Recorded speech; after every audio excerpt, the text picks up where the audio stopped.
மொட்டை மாடிக்கு போயிட்டான். கவர்மெண்ட்டே பார்த்து ஹெலிகாப்டர் அனுப்பிச்சிது, ஏணி போடுற ஏறான்னு, கடவுள் காப்பாற்றுவார்னா செத்துவிட்டான். ஓவராக ஆசைப்பட்டு அநியாயமாக படியாகக்கூடாது. அவர் அப்படியே பார்த்துருந்தார். அப்புறம் இவன் என்ன பண்ணா, இந்தாங்க ஃபாதர் வேளாங்கண்ணிக்கு டிக்கெட்டு அப்படின்னா. ஏன்னா ஒரு நல்ல 2 பேச்சாளர் கருத்தாக பேசுறதுக்கு, நடுவில் நம்ம ஜோக்கு, அழகான படித்த வேலைக்கு போய் கை நிறைய சம்பளம் வாங்கும் அடக்கமான பெண் தேவை. டாய் 200 ரூபாய் டிக்கெட்டுக்கு சினிமா பார்க்குற 3 ஹவருக்கு ஒரு புக்கு வாங்கிறதுல தப்பு இல்லையே. நான் என் ஃப்ரெண்டுக்கிட்ட ஒரு ஐடியா சொன்னேன். அவன் ஒன்று கேட்டான், நல்லா டேய் நியாயமாக பேசு, ஒரு புக்கு விலையே 250 ரூபாய்க்கு விற்கிறானுங்க, நான் படிச்சுட்டேன்னா அது வேஸ்ட்டு தானே. அவன் கேட்குறான், வீட்டில் வைக்க இடம் இல்லை. நான் சொன்னேன், தப்பாது, தப்பு இல்லை, நீ ஒன்று செய், நீ வாங்கு, 250 ரூபா கொடுத்து படி. இன்னொரு வாட்டி படிக்கலாமான்னு நினச்சின்னா எடுத்து வச்சுட்டு 6 மாதம் கழித்து படி. இல்லை உன் அளவுக்கு ஒரு வாட்டி படிச்சுட்ட போதும்னு நினச்சிட்டீங்கன்னா நீ சின்ன பிள்ளையா நான் கீழ்ச்சா படிச்சிருக்க போகிற, டீசெண்டாக படிச்சிருப்பேன். உன் நண்பர்கள் வீட்டு பிறந்த நாள் விழா, திருமண நாள் விழா, அந்த விழாவில் போய் இதை பரிசா கொடு. இது ரொட்டேஷனில் போவோம் இந்த புக்கு. ஏன்னா அவனும் அப்படி தான் பண்ணுவான், உன் ஃப்ரெண்டு தானே. ரொட்டேஷனில் போவோம். அந்த எழுத்தாளன் எழுதியது அட்லீஸ்ட் ஒரு 50 பேருக்கு போய் சேரட்டும். தயவு செய்து அதை ரொட்டேஷன்லேயே விடு. நம்ம பெண்களுக்கு அந்த டெக்னிக் தெரியும் சார். நவராத்திரிக்கு இது கொடுப்பாங்க தெரியுமா, ஜாக்கெட்டு, ஒன்றும் தைக்க முடியாது, அது ரொட்டேஷன்லேயே போயின்னு இருக்கும். எங்கள் வீட்டில் 90 ஜாக்கெட் இருக்குது. அந்த கொலுக்கு முன்னால் நான் தான் அயன் பண்ணி புது கவரில் போடுவேன். யாரும் தைக்கவும் முடியாது, எல்லாம் 50 சென்டிமீட்டர். சினிமா ஆக்டர் கூட தைக்க முடியாது, அது ரொட்டேஷன். அந்த மாதிரி புக்கை ரொட்டேஷனில் விடுங்கன்றேன். இங்கே இன்னைக்கு ஏன் என்ன கூப்பிட்டாங்கன்னு எனக்கு தெரியல. இந்த மாவட்ட நிர்வாகமும் இந்த பண்பாட்டு மன்றமும் ரொம்ப புத்திசாலிங்க. ஒரு நல்ல 2 பேச்சாளர் கருத்தாக பேசுறதுக்கு, நடுவில் நம்ம ஜோக்கு, அதுக்கு ஒரு தலைப்பு வேற. அதெல்லாம் தப்பு இல்லைங்க. ரஜினி சார் படமாக இருந்தாலும் சரி, நயன்தாரா மேடம் படமாக இருந்தாலும் சரி, ஒரு வடிவேலு, ஒரு யோகி பாபு தேவை தானே, அந்த மாதிரி நினச்சி போட்டிருக்காங்க. ஆனால் எனக்கு தலைப்பு கொடுத்துட்டாங்க, ஊக்கமது கைவிடல். இந்த ஊக்கமது கைவிடல் நிறைய பேர் சின்ன கிளாஸில் படிச்சிருப்போம், அப்புறம் மறந்துட்டோம். ஔவையார் எழுதுந்து, ஓ அவங்க தானா அப்படின்ட்டு. 6வது ஆத்திச்சூடி. மகாகவி பாரதி புதிய ஆத்திச்சூடி எழுதினான். ஆனாலும் அவன் கட்டுரையில் சொல்கிறான், இந்த உலகமே அழிந்தா கூட ஆத்திச்சூடி இருந்தால் போதும் தமிழுக்குன்னு எழுதுகிறான் மகாகவி பாரதி. அந்த அளவுக்கு ஆத்திச்சூடியில் ஊக்கம் அது கைவிடேல் அப்படின்னா, வாழ்க்கையில் ஊக்கம் இருந்தால் போதும். முதல்ல வாழ்க்கை யார்கிட்ட இருக்குன்னு நமக்கு தெரியணும். தெரியல. நம் வாழ்க்கை யாரிடம் இருக்கிறது, நம் வாழ்க்கை யார் கையில், யாருக்கும் தெரியல, சரியா புரியல. ஒரு ஆட்டோக்காரர்கிட்ட கேட்டேன், தலைவா உன் வாழ்க்கை யார் கையில்? மீட்டர் கையில் சார்னா. சூடு இருந்ததுன்னா வருமானம், இல்லைன்னா இல்லை. ஒரு அரசியல்வாதி கிட்ட கேட்டேன், அண்ணே உங்க வாழ்க்கை? ஓட்டு போடுற வரையும் என் வாழ்க்கை மக்கள் கையில், போட்டுட்டான் அவன் வாழ்க்கைலாம் என் கையில். அரசியல்வாதி. ஒரு சினிமா தயாரிப்பாளர்கிட்ட கேட்டேன், அண்ணன் உங்கள் வாழ்க்கை? ரிலீஸ் ஆகிற வரையும் என் கையில், அப்புறம் ராக்கர்ஸ் கையில். நான் அவன் எடுத்து விட்டுறான். ஒரு சாமியார்கிட்ட கேட்டேன், சார் சாமி உங்கள் வாழ்க்கைன்னு. சாமி தானே, சிவன் கையில் அப்படின்னு சொல்லுவாருன்னு நினச்சேன். அவர் என் வாழ்க்கை சிஷ்ய கையில்னாரு. என்னென்ன என்னைக்கு அது வாக்குமூலம் கொடுக்குதோ அன்றைக்கி நான் விட்டுனாரு. ஆனால் உண்மையிலேயே வாழ்க்கை யார் கையில்? ஒருத்தன் சொன்னான் சார் தெளிவா. இதை போய் ஒரு கேள்வியாக கேட்டு, நம்ம வாழ்க்கை நம்ம கையில் சார்னா ரொம்ப ஆச்சரியமாயிடுச்சு. ஒரு மோட்டிவேஷன் எடுக்கிற ஒரு பேச்சாளர் சொல்றது நம் வாழ்க்கை நம் கையில்னு, சாதாரண ஆளு சார் நம் வாழ்க்கையில் நம் கையில்னா, ஆனால் படித்தவன் மாதிரியே தெரியல, ஆனால் இவ்வளோ பெருசாக பேசுகிறானேன்னு. அப்போ சொன்னான், சார் நான் குடிச்சிருக்கிறேன்னு நினச்சிக்கிறியா அப்படின்னா. குடிச்சிருக்கேன். ஆனால் கடையில் சொல்லிட்டான், நம்ம கையில் இருந்தால் குடிக்கிறோம் சார், இல்லைன்னா பட்டுக்கு போகிறோம், அவ்வளோதானே. அவர் வாழ்க்கை யார் கையிலன்னு சொல்கிறார். நம்ம வாழ்க்கை யார் கையில் சார்? வாழ்க்கை அவங்க ரொம்ப அற்புதமாக சொன்னாங்க. எதை நினைக்கிறாயோ அதை அடைய வேண்டும் என்றால் நல்லதை நினைக்கணும். எண்ணியது எண்ணியாங்கு எய்துவர். அதானே நம்மளோட பிரச்சனை. வாழ்க்கையை சும்மா வாழ்ந்துட்டு போறோன்னு, அவ்வளவுதான். நிறைய பேருக்கு புரியல. எது சாதனை புரியல, எது வாழ்க்கையில வெற்றி புரியல, அதுக்கு என்ன வேணும் புரியல இல்லையா? சாதனை எது? உடனே எல்லாரும் சாதனை, உடனே ரெக்கார்டை பார்த்துட்டு கின்னஸை பாரு, இதை பாரு, லிம்கா அவார்டு, லிம்கா சாதனை புத்தகம், அதெல்லாம் வேஸ்ட்டு. நான் சிலதெல்லாம் எடுத்து பார்த்தா சிரிப்பாக வருது. ஏன்னா இதெல்லாம் ஒரு சாதனை. உண்மைங்க, ஒருத்தன் கையாலேயே 5 கிலோமீட்டர் நடந்துருக்கான், அது ஒரு சாதனை. நான் சொன்னேன், ஆமாம் அவனுக்கு கால் இருக்கான்னு கேட்டேன். இருக்குன்னா, ஏண்டா கால் தான் இருக்குது, அப்புறம் எதுக்கிட்ட வேஸ்ட்டாக கையால் நடக்கிற, அது ஒரு பெரிய சாதனை. ஒருத்தன் சொன்னான், சார் இவர் ஒரு சாதனை பண்ணியிருக்காரு, 5 வருஷம் ஆகுது யாருமே பீட் பண்ணலன்னா. என்னடா சாதனை? என்ன நல்ல பாம்பு கூட ஒரே கூண்டில் 4 நாள் இருந்திருக்காரு சார். நான் சொன்னேன், கல்யாணம் 20 வருஷம் ஆகுது, ஒரே வீட்டில் இருக்கிறான், என்னைக்காவது நான் சாதனைன்னு சொல்லியிருப்பேன் நான்? இல்லை, இதெல்லாமா சாதனை? வாழ்க்கையில் வெற்றி நிறைய பேர் தப்பாக நினைக்கிறோம். வாழ்க்கையில் வெற்றினா படிக்கணும், சம்பாதிக்கணும், ஒரு 1800 ஸ்கொயர் ஃபீட்டில் லேண்ட் வாங்கணும், 900 ஸ்கொயர் ஃபீட்டில் வீடு கட்டணும், முடிஞ்சு போச்சு, மஞ்சள் போயிட்டு வச்சு. இல்லை சார், 2 விஷயம். ஒன்று வாழ்க்கையில் வெற்றி பெறுவது, அது எல்லாரும் நம்ம பண்ணுறது. ஆனால் உண்மையிலே மனுஷன் என்ன பண்ணணும் தெரியுமா? வாழ்க்கையை வெற்றி பெற வேண்டும். 2த்துக்கு வித்தியாசம் இருக்கு. ஒரு சின்ன உதாரணம் சொல்றேனே. தந்தை பெரியாரை பற்றி நம்ம தலைவர் ரொம்ப அற்புதமாக சொன்னார். தந்தை பெரியார் இல்லை, பெரியார். தந்தை பெரியாரும் எங்கள் பெரிய தாத்தாவும் ஒரே நாள் பிறந்தவங்க, ஞாபகம் வச்சுக்கோங்க. Date of birth same. தந்தை பெரியாரும் எங்கள் தாத்தாவும் 94 வயசு வரையும் இருந்தார். எங்கள் தாத்தாவுக்கு 17 குழந்தை. அதை தவிர வேலைக்கு வேற போயிருக்காரு. போஸ்ட்மேன் இருந்தார் சார். அப்பெல்லாம் டெலிவரி கரெக்டாக இருந்திருக்கு. எங்கள் தாத்தா சொத்து சேர்த்து வச்சாருங்க. 3 வீடு ஒரே தெருவில் எங்களுக்கு வச்சுட்டு போனார். இன்னைக்கு நாங்கள் பிரைம் ஏரியா. இன்னைக்கு நாங்கள் இருக்கிறது எங்கள் தாத்தாவோட வீடு. எங்க தாத்தா வாழ்க்கையில் வெற்றி பெற்றார், எங்களுக்கு வீடு வச்சுட்டு போனார். அந்த நன்றிக்காக ஆள்ல எங்க தாத்தா படத்தை மாட்டியிருக்கோம். எங்க தாத்தா வாழ்க்கையை வெற்றி பெறவில்லை, வாழ்க்கையில் வெற்றி பெற்றார். என் வீட்டில் படமாக இருக்கிறார். தந்தை பெரியார் இந்த சமூகத்தை சீர்திருத்தினார், வாழ்க்கையை வெற்றி பெற்றார், இன்றைக்கு பாடமாக இருக்கிறார். ஆக நாம் மற்றவருக்கு பாடமாக என்ன பண்ணணும்? ஊக்கம் தேவை.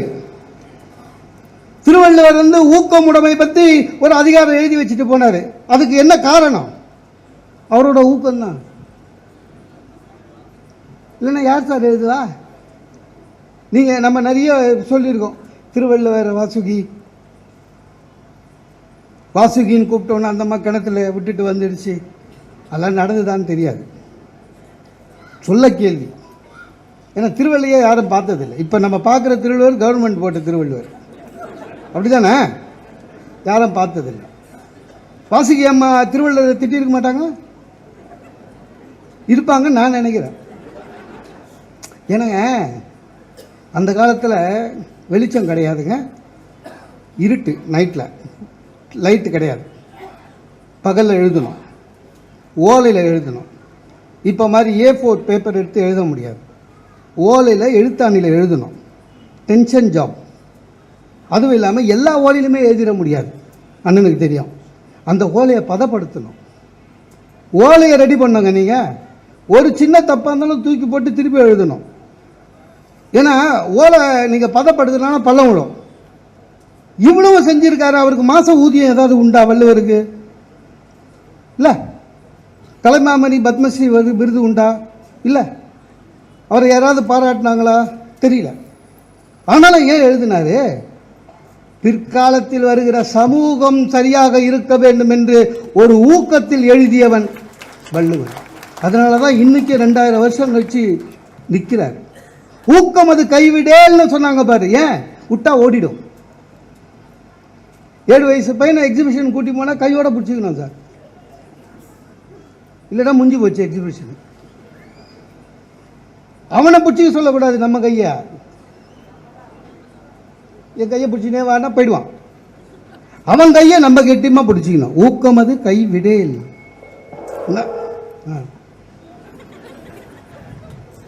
ஊக்கம் அது கைவிடேல்.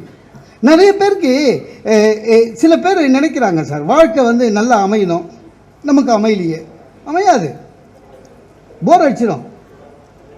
நம்மளுக்கே ஜுரங்கிற ஒன்றும் வரல, பிறந்ததுலேருந்து 300 வருஷம் உயிரோடு இருக்கும், போர் அடிச்சிடும் இல்லை? உடம்புக்கே நிறைய பேர் இருக்கான், ஒன்றும் வரக்கூடாது, ரொம்பவும் ஹாப்பியாக இருக்கணும், போர் அடிக்கணும், ரொம்ப ஹாப்பியாக இருக்கக்கூடாது, வாழ்க்கையில் சுவாரஸ்யம் இருக்கணும்.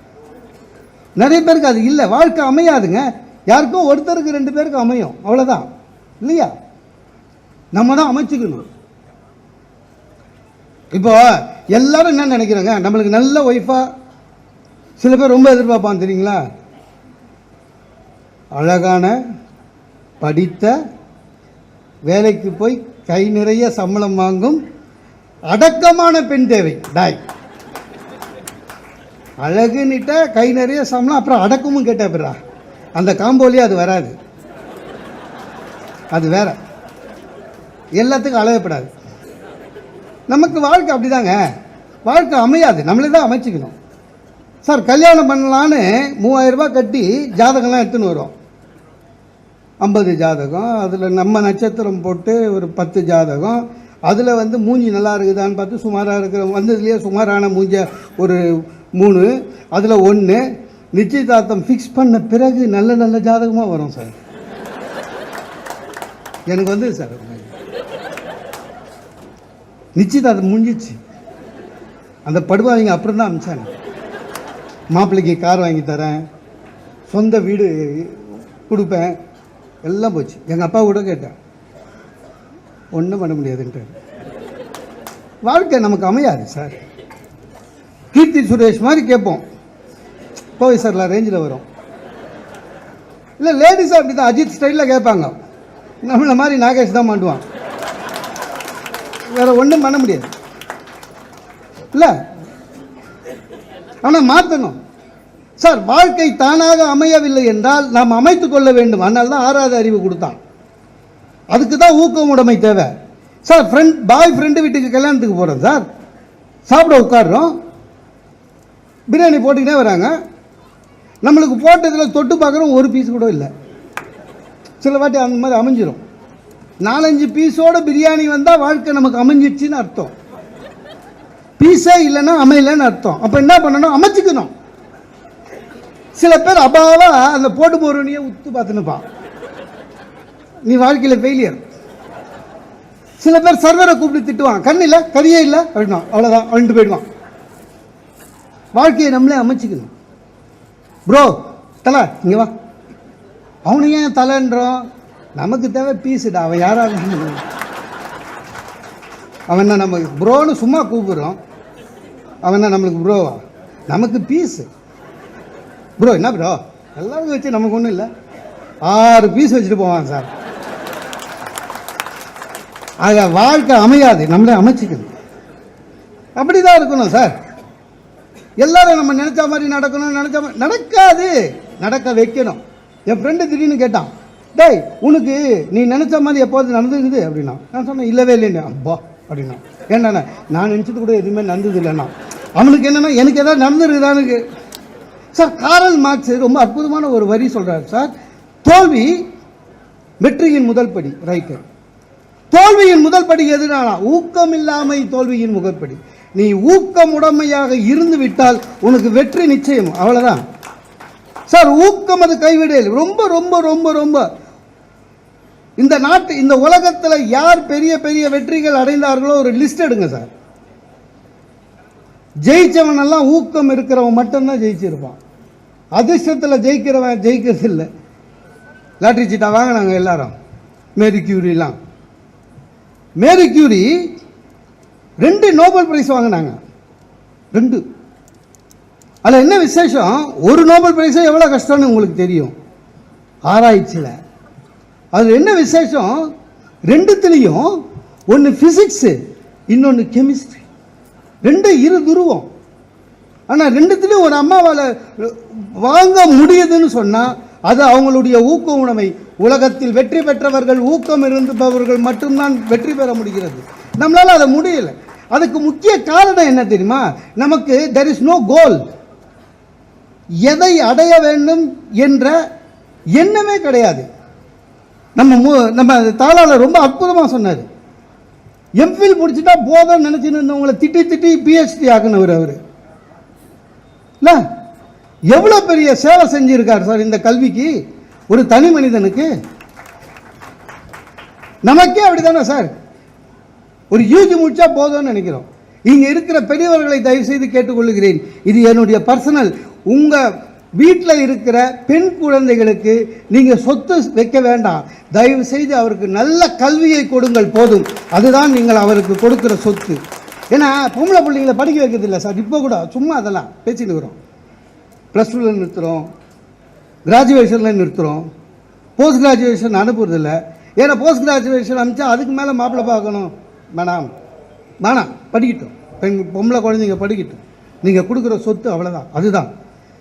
ஏன்னா நம்மளுக்கு ஆம்பிஷனே கிடையாது சார். இந்த குழந்தைங்களெல்லாம் எல்கேஜி போகிற குழந்தைங்கள்லாம் கூப்பிட்டு என்னவா வரப்போகிற, டாக்டர், என்னவா வரப்போகிற, இன்ஜினியர், கலெக்டர். நான் அடிக்கடி சொல்லுவேன், எல்லா வீட்டாமும் அதான் சொல்லுது, நீ டாக்டர் ஆகணும் டாக்டர் ஆகணும். நான் கூட சொல்லுவேன், எல்லா டாக்டர் ஆகிட்டா இவன் தான் பேஷண்ட் ஆகுது சார். படிக்கிறவங்களாமே கலெக்டர் ஆகிட்டா ஜபேதாரா யார் சார் போவான்? யாராவது வேணும் இல்லை. இதே பையன் +2 பாஸ் பண்ணிட்டான், எது டாக்டர் அப்படின்னுவேன். என்னடா படிக்க போறேன்னு தெரியல சார். ஏன்னா முடிஞ்சு வச்சு வாழ்க்கை அவனுக்கு. எங்கள் அப்பா என்ன சொல்கிறாரோ அது. சார் என் ஆஃபீஸுக்கு சார் படித்த பசங்க அப்ளிகேஷன் கேவலமாக இருக்குதுங்க, அனுப்புகிறானுங்க. நான் இதை படிச்சிருக்கேன், உன் ஆஃபீஸில் இந்த வேலை இருந்தால் என்னை கூப்பிடுன்னு தானே சொல்லணும். அதுதானே தன்னம்பிக்கை. நான் I am eligible for this post, நான் இது படிச்சிருக்கேன், இந்த எக்ஸ்பீரியன்ஸ் இருக்கு, I am eligible for this post, இருந்தால் கூப்பிடு. அதுதான் தன்னம்பிக்கை உள்ள ஒரு மனிதன். எனி சூட்டபிள் ஜாப், என்ன any suitable job, any suitable ஜாப்னு அவன் என்ன நினச்சினுக்கிறான், மேனேஜர் போஸ்ட் நினச்சினுக்கிறான். அப்ளிகேஷனை பார்த்தவொன்னே நான் என்ன நினைக்கிறேன், பியூனு கூட இவன் லாக்கி இல்லைன்னு நினைக்கிறேன். Any suitable job. Sir Kennedy ஜனாதிபதியாக இருக்கும்போது அங்கே எப்படின்னா, அமெரிக்கா ஜனாதிபதி அப்போ வீக்லி ஒன்ஸ் பப்ளிக்கை பார்ப்பாங்க. கென்னடி பப்ளிக்கை பார்க்க வராது, யங்ஸ்டர்ஸ்லாம் நின்றுனுக்குறான். அதெல்லாம் ஒருத்தர் யார் யூ லேர்ன் டு டூ, நீ எதிர்காலத்தில் என்னவா வரப்போகிற, அதெல்லாம் ஒன்று ஒன்று சொன்னான். ஒரு பையன் லா காலேஜ் பையன் சொன்னான், I wanted to become US president like you sir. நான் அழுந்துட்டார் கென்னடி. யூஎஸ் பிரசிடென்ட் கிட்ட சொல்கிறான், I wanted to be US president like you. நம்ப மாட்டீங்க தோழர்களே, அந்த பையன் யூஎஸ் பிரசிடென்ட் ஆனா, அவன் பேர் கிளின்டன். 2 வாட்டி பிரச்சனையில் மாட்டினதில் வேற பிரசிடென்ட் ஆகிட்டான்.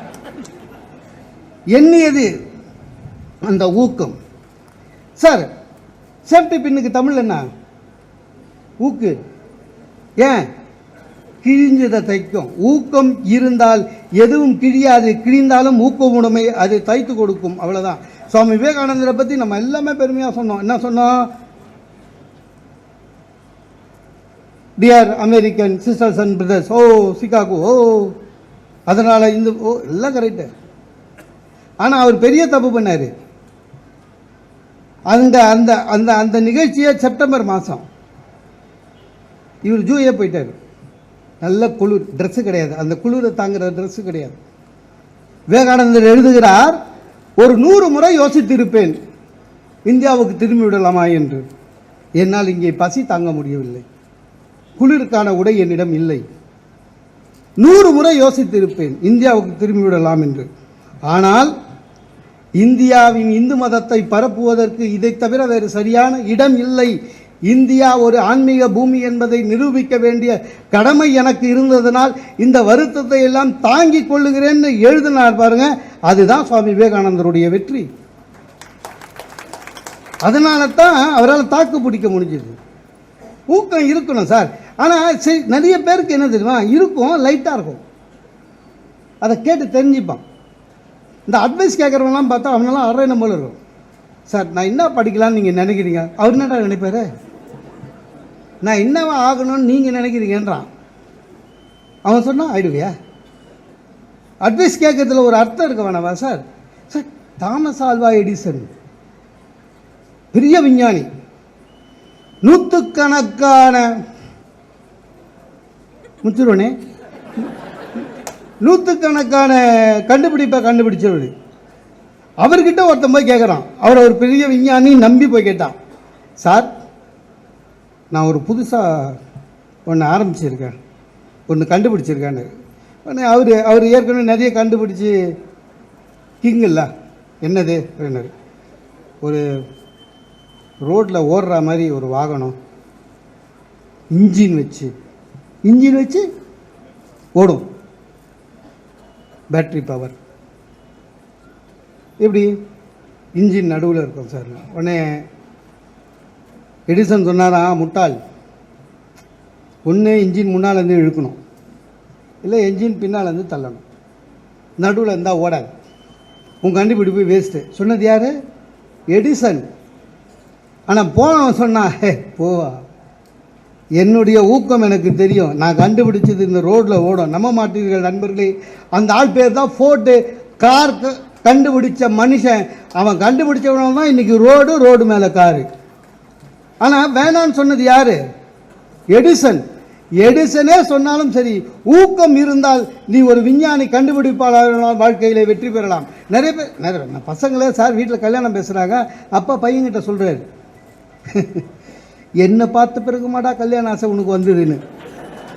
அப்பா சொல்கிற, பையன் சொல்கிறான், அதையும் ஒரு கை பார்த்துருவோம்பா. ஒரு ஊக்கம் தானே, இல்லைன்னா நம்மளுக்கு இல்லை சார் உண்மையிலே தன் முயற்சின்னு ஒன்று வேணும். எல்லாத்தையுமே கடவுள் கொடுப்பாருன்னு நம்பப்படாது. ஒருத்தன் ரொம்ப கடவுள் பக்தி ஜாஸ்தி, ஓவர் கடவுள் பக்தி. கடவுள் என்னை காப்பாற்றிடுவார் எல்லாத்துலேயும்.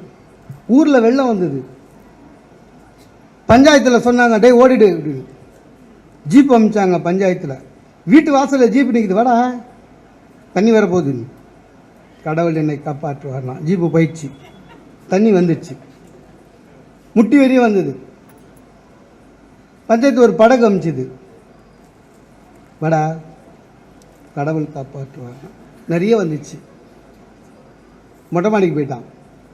கவர்மெண்ட்டே பார்த்து ஹெலிகாப்டர் அனுப்பிச்சிது, ஏணி போடுற ஏறான்னு, கடவுள் காப்பாற்றுவார்னா செத்துவிட்டான். மேலே போனான், கடவுளை பார்த்தான், ஏமாத்திட்டீங்க, உன்னை அவ்வளோ நம்பினேன், பஞ்சாயத்தில் அனுப்பிச்ச ஜீப்பெல்லாம் ஏறல. கடவுள் சொன்னாராம், லூஸு, படகா வந்தது நான் தான்டா, நான் தான் உனக்கு படகு அமிச்சேன், ஏறல. எல்லாமே என்ன நம்பி இருந்தால் கீழே வந்து கையை பிடிச்சா தூக்கிட்டு வர முடியும். உன் முயற்சின்னு ஒன்று வேணாம். நம் முயற்சி இல்லாவிடில் எந்த தெய்வமும் நமக்கு கூட வராது, ஞாபகத்தில் வைத்துக் கொள்ளுங்கள். அதன் பெயர் தான் ஊக்கம். சில பேருக்கு ஊக்கமே தெரியாது சார், பேரை மாற்றிக்கிறேன்னு அடமுடிப்பான். வாழ்க்கையில் ஃபெயிலியர் ஆயிடுச்சுன்னா அதை சரி பண்ணுறது எப்படின்னு இல்லை, ஜாதகத்துக்கு போவான், ஜோசியத்துக்கு போவான், பேரை மாற்றுவான். எனக்கு தெரிஞ்ச என் ஃப்ரெண்ட்ஸ் சர்க்கிள் நிறைய பேர் மாற்றிருக்கான். சார் கல்வி நமக்கு எவ்வளோ எவ்வளோ எவ்வளோ புதுமைகளை கண்டுபிடிச்சது. Cardiology, radiology, neurology, nephrology, pathology, இன்னொன்றுமோ கண்டுபிடிச்சது. இவனை ஏமாத்துறதுக்குன்னு ஒன்று கண்டுபிடிச்சிருக்கான் சார், நேமியாலஜின்னு. நீங்கள் என்ன பேர் சொல்லுங்கள், உங்களுக்கு அது ராசி இல்லைன்னு மாற்றிடுவோம். அப்படி பொழப்பு போகுது சில பேருக்கு. ஒருத்தன் போனா, உன் பேர் என்னன்னா, ராம் அப்படின்னா, அந்த பேர் சரியில்லை, இது ராம்ன்ற பேர் சரியில்லைன்றான் சார் அவன். ராம் எப்படி ஸ்பெல் பண்ணுவேன் அப்படின்னா, RAM. உலகம் ஃபுல்லாக அப்படி தான் எழுதுவான் ராமுக்கு. இவன் சொன்னான், அங்கே தான் ஜாதகப்படி 3 எழுத்து வரக்கூடாது, வேறு எப்படி சார் வரணும், 2 R 3 A 3 M, எவ்வளோ வருது கூட்டி கழிச்சு பாரு, 8 சார். எழுதிப்பார், இனிமேல் செக்கில் கூட அப்படி தான் கையெழுத்து போடணும். அப்படி தான் போடுறான். நான் போனேன் அவங்ககிட்ட, பேர் மோட சுந்தரம், நல்லா இருக்கே அப்படின்னா. நான் நினச்சேன் அவனுக்கு எனக்கு தெரிஞ்சிச்சு போல இருக்கு, ஏதாவது கோல்மால் பண்ண நான் போய் மேடையில் சொல்லிட போகிறேன் அப்படின்னு நினச்சின்னு சரியாக சொல்கிறான் போல இதுன்னு. ஆனால் அவன் மலைமொழி மகாதேவன். இன்ஷியல் என்ன அப்படின்னா, எஸ்ன்னு மாற்றணும். அதான் பிரச்சனை சார். எங்கள் அப்பா எனக்குன்னு வச்சுட்டு போனது 2 லட்ச ரூபாய் கடனும் அவர் இன்சியலும் தான். மாத்துன்றான், எப்படி முடியுங்க? எல்லாமே சார். பசங்களுக்கு அந்த ஊக்கம் இல்லை. என் ஃப்ரெண்டோட பையன் இன்டர்வியூக்கு போயிட்டு அரவில் திரும்பி வந்துட்டான். என்னடா ஆச்சுன்னா, அங்கிள் 60 பேர் உட்காந்துக்கிறான், நான் சென்ஸ் அப்படின்றான். இன்டர்வியூவில் 60 பேர் இருக்கிறாங்களா, வந்துட்டு இருக்கிறான் சார். நான் சொன்னேன், ஏன்டா வந்தேன்னு. எப்படி கிடைக்கும்? இன்டர்வியூ அட்டனே பண்ணல இவன், என்ன எப்படி கிடைக்கும்? 60 பேர் இருக்காங்களேன்னு. 60ல் நீ ஃபஸ்ட்டு வருவேன்னு ஏன் உனக்கு நம்பிக்கை இல்லை அப்படின்னா, நம்மளுக்கு தெரியாதா அவங்க வந்துட்டான் சார். இன்டர்வியூ அட்டன் பண்ணல. அப்படிதான் நிறைய பேரை பார்த்துருக்கீங்களா? பஸ் ஸ்டாண்டில் நிற்பான், நம்ம நம்பர் வராது வராதுன்னா லேட் ஆகும். நீ தப்பாக டைம் போயிட்ட. சில பேர் அதுவே விதின்னுவான். நம்ம விதி சார், எப்போ இருந்தாலும் பஸ் வருது. நீ சரியான டைம் போகல. இவன் என்ன பண்ணுவான் சார், ஒரு 2 நிமிஷம் வெயிட் பண்ணணும், ரெஸ்ட்லெஸ்ஸாக இருப்பானுங்க. ஏதாவது நம்பர் வரும், ஏறிடுவான். ஏறிட்டு பின்னால் பார்ப்பான், இவன் பஸ்ஸு காலியாக வரும், பின்னாடியே டென்ஷன் ஆகிடுவான். இந்த காலி பஸ்ஸில் ஏறினா கூட ஒரு சீட்டை ஃபிக்ஸ் பண்ணி உட்கார மாட்டானுங்க. நிறைய பேர் பார்த்துக்கிறீங்களா? ஒரு சீட்டில் உட்காருவான், டக்குனு ஏறி 3ஆவது சீட்டில் உட்காருவான், திருப்பியும் அப்படி இப்படி பார்த்துட்டு முன் சீட்டில் போய் ஜன்னல் வர உட்காருவான். கரெக்டாக இவன் உட்கார சீட்டில் பக்காவாக உட்காரான்ல, அந்த ஜன்னல் ஒர்க் பண்ணாது. அன்னைக்குன்னு பார்த்து மழை பெய்யும், செத்து சுண்ணாம்பாவான். ஊக்கம் இல்லாதது, நம்பிக்கை இல்லாதது, எல்லாமே அப்படிதான் சார். எது நமக்கு வரும், அதில் பெஸ்ட்டு எது? நான் சொல்கிறது எப்படின்னா, ஊக்கம் உடைமை. அதனால் நீங்கள் என்ன வேணாலும் நினைச்சின்னா அதான் மாறணும், அதுக்காக ஊக்கம் அதான் வேலைக்கான. எது அளவோ அதான் இல்லை, அப்படி தானே? நான் திடீர்னு காலேஜ் கட்டணும்னு ஆசைப்பட்டால் முடியுமா? பெரம்பலூரில் இருந்துட்டு பிரதமர் மந்திரி ஆகணும்னா முடியுமா? நம்ம லெவல் எதுவோ அவ்வளோதான். ஆனால் அதில் தெளிவாக இருக்கணும். ஓவராக ஆசைப்பட்டு அநியாயமாக பழியாகக்கூடாது சார். எனக்கு இங்கிலீஷ் மீடியம் படிக்கணும்னு சின்ன வயசுலேருந்து ஆசை. ஏன்னா அப்போல்லாம் உங்களுக்கு தெரியும், ஐயாக்கெல்லாம் தெரியும், 35 வருஷத்துக்கு முன்னால் ஸ்கூல்லாம் வேறு மாதிரி இருந்தது. கான்வென்ட்டு அப்படின்னா கிறிஸ்டியனுங்க மட்டும்தான் கான்வென்ட்டு, இங்கிலீஷ் மீடியம். அதுக்கு பேரே கான்வென்ட்டு தான். இங்கிலீஷ் மீடியம் படிக்கிற குழந்தைங்க அங்கே தான் போவோம். அந்த குழந்தைங்களாம் பார்க்கும்போது எனக்கு பொறாமையாக இருக்கும். ஏன்னா டீசெண்டாக pant, shirt, dye, shoe, socks எல்லாம் போட்டு போவாங்க. கவர்மெண்ட் ஸ்கூலில் எப்படி தெரியுமா, அப்போல்லாம் யூனிஃபார்மில் ட்ரெஸ்ஸு போட்டு போனாலே பெரிய விஷயம், அலோவ் பண்ணுவாங்க. எனக்கு இங்கிலீஷ் மீடியம் படிக்கணும்னு ஆசை சார், முடியல. எங்கள் அம்மா கிட்டே கேட்டேன், உன்னை நான் ஏன்னா எங்கள் வீட்டில் நான் ஒரே பையன், 2 அக்கா 2 தங்க. எங்கள் அம்மா சொன்னாங்க, உன்னை நான் கண்டிப்பாக சேர்க்குறேன்னாங்க. தேங்க்யூ அப்படின்னேன். கூட்டி போனாங்க. அப்போல்லாம் பிரின்ஸிபல்லாம் சொல்ல மாட்டோம், ஹெட்மிஸ்டர்ஸ் தான். எங்கள் அம்மா சொன்னாங்க, ஹெட்மிஸ்டர்ஸ் கிட்ட போன உடனே குட் மார்னிங் மேடம் சொல்லணும். சொல்கிறேம்மான்னு 3 கேள்வி கேட்பாங்கடா, கரெக்டாக பதில் சொல்லு. What is your name? மோகனசுந்தரம்மா. What is your mother name? Raniammal. What is your father name? Selvaraj. Super, வா அப்படின்னாங்க. போனேன். ஹெட்மிஸ்டர்ஸ் உட்காந்துருந்தாங்க. குட் மார்னிங் மேடம்னு. கம் மை சைல்டு அப்படின்னாங்க. ஏன் ஞாபகம் இருக்குதான்னு கேட்காதீங்க. அப்போல்லாம் 5 வயசு, புத்தி தெரிஞ்ச ஒன்று தான் ஸ்கூலுக்கு அமிச்சாங்க. சரியா? இப்போ மாதிரி இடுப்புலேயே கூட்டி போயிட்டு அங்கேயே உட்கார வச்சுட்டு வர்றது. அப்போல்லாம் கொஞ்சம் தெரியும் எனக்கு. எங்கள் ஹெட்மிஸ்டர் நன்னவங்க. எங்கள் ஹெட்மிஸ்டர் இன்னும் எனக்கு ஞாபகம் இருக்குது. அதே கேள்வி, வாட் இஸ் யுவர் நேம் என்னங்க? Mohanasundaram. What is your mother name? Raniammal. இப்போ அடுத்தது, what is your father name? அதம்மா அது கேட்கல. அன்னைக்கு அந்த அம்மாவுக்கு டைம் சரியில்லையா, எனக்கு டைம் சரியில்லையா தெரியல. அடுத்த கேள்வி, what is your father name தானே கேட்கணும். அந்த அம்மா பாட்டுன்னு வாட் இஸ் யுவர் ஃபாதர் அப்படின்னாங்க. அப்படின்னா உங்கள் அப்பா என்ன வேலையில் இருக்கிறாருன்னு அர்த்தமா. அதுவே எனக்கு ரொம்ப நாள் கழிச்சு தான் தெரியும். எனக்கு என்னென்னா, நம்ம சிலபஸில் அது கிடையாதுங்க. எங்கள் அம்மாவுக்கும் எனக்கும் ஒரு சிலபஸ் இருக்குல்ல, அதில் அது கிடையாது. எனக்கு வந்து 3rd கொஸ்டினுக்கு என்ன ஆன்சரோ அது மட்டும்தான் தெரியும். What is your father? Selvaraj அப்படின்னா. No no no no, what is your father? அதே செல்வராஜ். தமிழ் மீடியத்துக்கு அமிச்சிட்டாங்க. நம்ம மாட்டீங்க. ஜாக்கஞ்சில் நான் 6ஆம் கிளாஸில் கற்றுக்கினேன். இப்போ கூட சரியாக தெரியாது. என் பையன் ஜாக்கஞ்சில்லாம் சொல்லும்போது பெரியவங்க கிட்ட விளையாடுறது போ அப்படின்வேன். ஏன்னா அவன் சரியாக சொல்கிறானா இல்லைன்னு தெரியாது. இங்கிலீஷ் தெரிலங்க. இப்போவும் இங்கிலீஷ் பேச வராதுங்க. இங்கிலீஷ் பேசுகிறவனை பார்த்தாலே பிடிக்காதுங்க. ஆமாம், அவங்ககிட்ட பேசணும், தேவையில்லாமல் மனசுக்குள்ளே டிரான்ஸ்லேட் பண்ணணும், அது திக்கி திக்கி பேசணும். எதுக்கு? துஷ்டனை கண்டா தூரம். நமக்கு நல்லா தான் போயிருந்ததுங்க, நல்லா தான் போயிருந்தது. எங்கள் ஆஃபீஸில் புதுசாக சிஇஓ ஒருத்தர் வந்தார். அவன் தமிழன் தான். வந்துட்டு பார்த்தாரு, எல்லாம் நாங்கள் தமிழில் பேசிக்கிறோம், டென்ஷன் ஆகிட்டார். Hey guys, from today, from now, office language is English. யாரும் தமிழ் பேசக்கூடாதுன்ட்டாரு. பிடிச்சதுரா சனி நம்மளுக்கு நினச்சான். என்ன மட்டும் தனியாக ரூமுக்கு கூப்பிட்டாரு. போனேன்,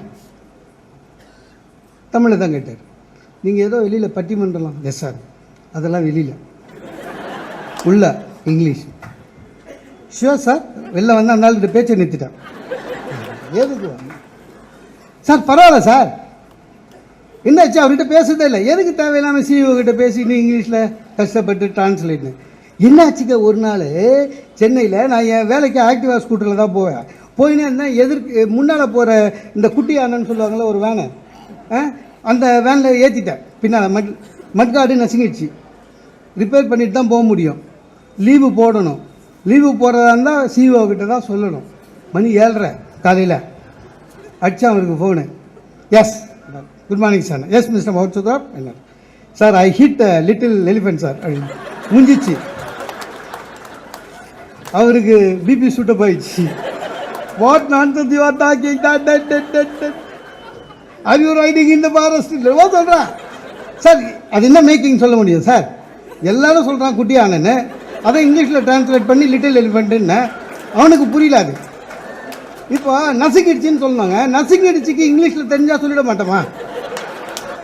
நசுங்கிடுச்சு அப்படின்னா ஸ்கூட்டர் நசுங்கிடுச்சு, அதுக்கு இங்கிலீஷில் தெரியல. சரி, சொட்டை ஆயிடுச்சின்னு சொல்லலாம் பார்த்தா அந்த ஆள் அவனை கோச்சிக்கிறேன்னு திட்டுவேன்னு நினச்சிக்கிறான். ஏன்னா அந்த ஆள் கொஞ்சம் பால்டு, அதெல்லாம் தெரிஞ்சிடும் அவங்களுக்கு. அப்போ சொட்டன்னு சொல்ல முடியாது. எனக்கு தெரிஞ்ச ஒரே English, sir I am suffering from fever சார்னு வச்சிட்டேன். நண்பர்களே, இப்போ என்ன சொல்ல வரேன்? எது ஊக்கம் உடைமைனா, வரலையா முற்று, வர்றத தெளிவாக இருக்கு. எனக்கு ஆங்கிலம் வராது, ஆனால் தமிழில் பேச கற்றுக்கிட்டேன். இந்த உலகத்தில் எல்லா நாட்டுக்கும் போய் பேசி வெற்றி அடைஞ்சிருக்கேன். அதுதான்